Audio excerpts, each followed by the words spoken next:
Hi, I'm John Stewart, Chief Investment Officer of Farmers Trust Company.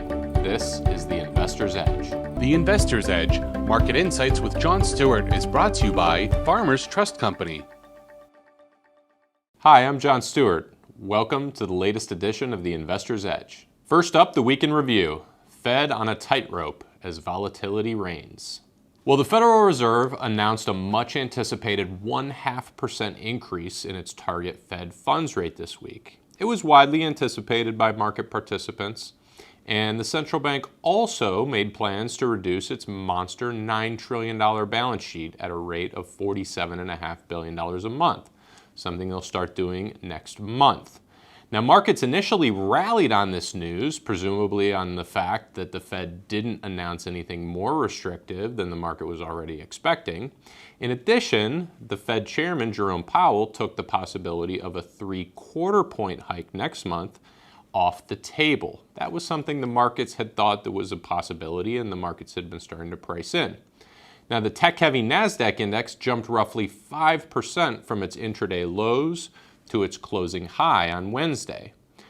However, Thursday, everything turned in the other direction. The stock market fell and erased all of the gains achieved after the Fed meeting and then some. Now, our take is we'll continue to experience some further volatility in the weeks and months ahead, given a still slowing economy and a weakening earnings outlook. Therefore, we're still advising clients to stay relatively defensive, at least for the time being. For this week's featured insight, never panic. Well, the first 4 months of this year were one of the worst starts to a year for financial markets in recorded history.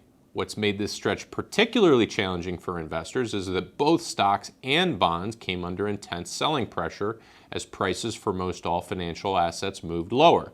Typically, stocks and bonds provide a bit of a yin and yang in a portfolio. That has not been the case thus far in 2022.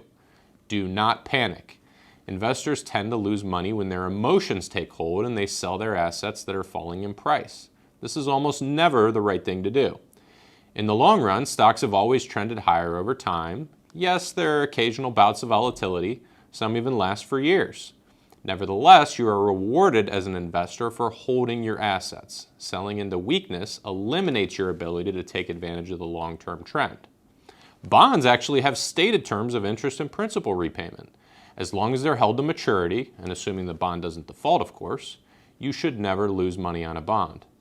Don't panic and sell a bond just because it has temporarily moved lower in price.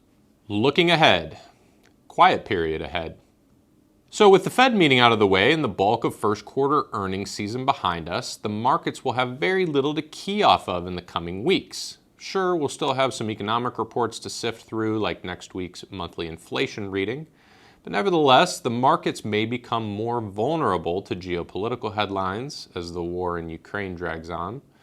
Also, food and energy prices continue to push higher as supply issues seem unlikely to be resolved anytime soon.